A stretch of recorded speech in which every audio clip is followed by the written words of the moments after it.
One night I ended up going out with Lita Ford, who was then the guitar player in the Runaways. Wow. Lita and I had some fun times together.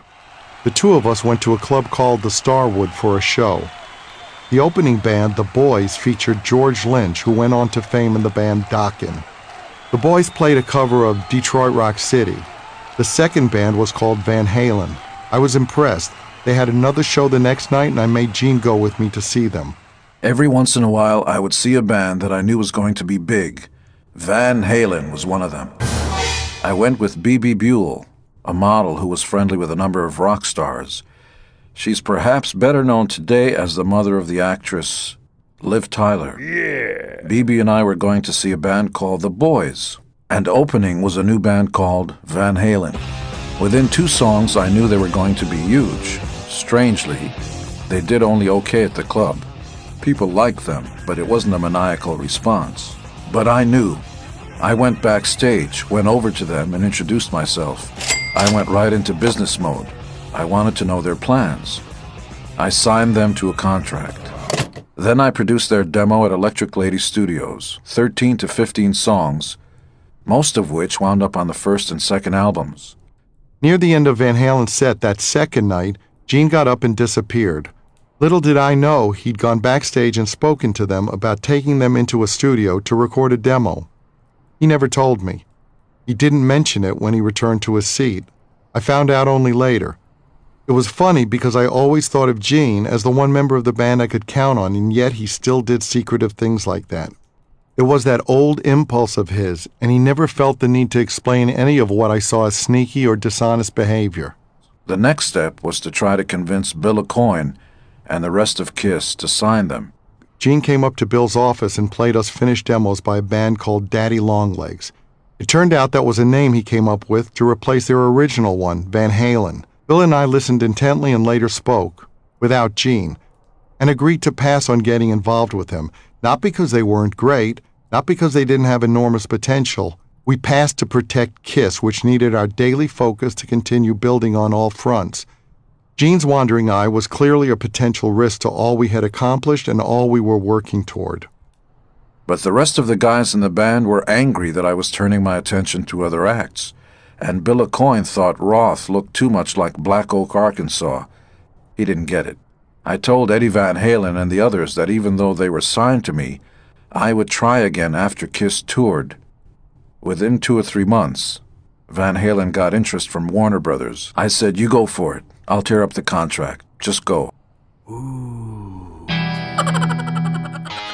Between their sycophantic friends and all the press, Peter and Ace began to believe they were world-class virtuosos despite mounting evidence to the contrary. When we argued with Peter over his songs, he'd say things like, "You just don't want me to do this because I wrote the biggest song," or "You don't want me to do this because I'm the best singer." And he constantly accused me of not having paid my dues, apparently because I hadn't spent a decade before KISS playing in bands that went nowhere like he had. There are some hilarious stories about Peter. I had a liaison with a girl, and then Peter fell for her. They saw each other for a little while, and then Peter brought her phone number back home. His wife was a jealous woman and was brighter than Peter. So he hid the phone number under the stereo. His wife was cleaning one day, and she actually lifted up the stereo and found the number. Ooh. So she called up this girl and said, "Hello, this is Oregon Health Department. Are you so-and-so?" The woman said, Huh? "Yes, why are you calling me?" "Well, we just need to find out if you're familiar with a Peter Criscola, who is otherwise known as Peter Criss, drummer in KISS." "Yes?" "Well," Peter's wife said, "he may have the clap. We're trying to ascertain what period of time you may have had physical contact because you may need to get a checkup. Can you tell us the specifics?" At this, the woman came clean with the specifics. It was this time of night, in this Holiday Inn. "Thank you very much," Peter's wife said and hung up. When he came home, she had him pinned. "Peter, where were you at 7:30 at night on Monday? Were you with so-and-so?" She had him dead to rights. Both Peter and Ace were fucked up all the time. I'd seen plenty of functional addicts. Bob Ezrin had been doing a lot of coke and chugging Remy Martin while we recorded Destroyer, but the quality of his work never flagged. Bill Aucoin, Neil Bogart, and much of the Casablanca staff were on a slippery slope doing lots of drugs too. Drugs and alcohol were like a Ferrari. There's a split-second difference between being in control and being wrapped around a telephone pole. I hoped Bill would be able to save Peter and Ace, but that turned out to be foolish. Bill couldn't even save himself. Oh, no. If Gene and I tried to diffuse unpleasant situations by saying, "Come on, man, that's the drugs talking," Peter and Ace would respond by insisting they knew exactly what they were saying. I don't remember that. What was the events that surrounded it? Peter's insecurities got more and more crippling with the addition of drugs. The whole world was against him. One day in the studio, he exploded about something and smashed my acoustic 12-string guitar against the wall. There was a moment of deafening silence after that. During another argument, Gene snapped at Peter. "Peter, you're an illiterate idiot who can't read or even talk correctly and never finished school." "Yeah," said Peter, "and I'm in the same band as you." To this day, that remains the smartest thing I ever heard Peter say. There's only one Kiss, and that's Peter, Paul, Ace, and Gene. I don't take nothing away from those two guys. They are the men, they are the guys. But so is Ace and I, and we're just as important to the party. Yeah. A Rolling Stone writer wanted to do a story on the band. He came up to a duplex I was renting on Riverside Drive in New York to interview me for what he said would be a cover story. When I met him, I was very careful to cultivate the demon mystique. I wore all my spider and silver jewelry and my leather pants.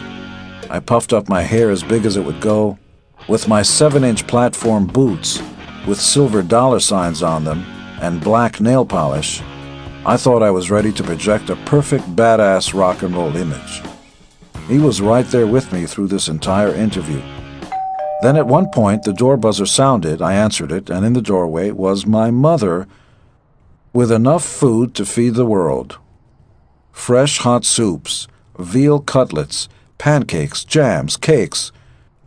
She insisted that he and I think she called us hungry boys, stop what we were doing and eat. She kept calling me by my Hebrew name, Chaim, and told the writer I was a good boy. The big bad demon was just a mama's boy. I bought houses for both my parents, even though I hadn't seen my father since he left me as a child in Israel. Paul did likewise for his folks. But Ace and Peter lived at the edge.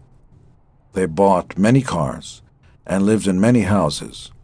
At one point, Ace built a home recording studio with poured concrete, then found he couldn't use it because his neighborhood wasn't zoned for it. Between them, they cracked up or crashed at least 10 cars. Mercedes, DeLoreans, you name it. The funniest one was Peter crashing in his garage.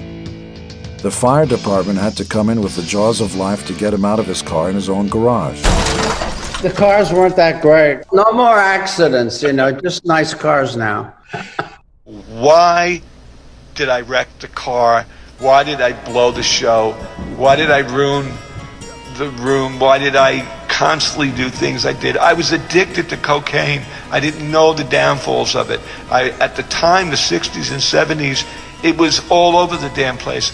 And my manager did it. My record company did it.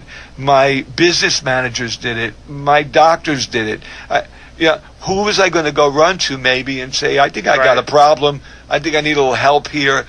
Everybody was on it. Everybody gave it to me. I didn't think you could really get so addicted to something where I found myself eventually wanting to, sitting alone in this big house, and I realized I needed help. And I had to go get it because all that stuff that went on was from the madness of the drugs. I don't deny that. I openly say that.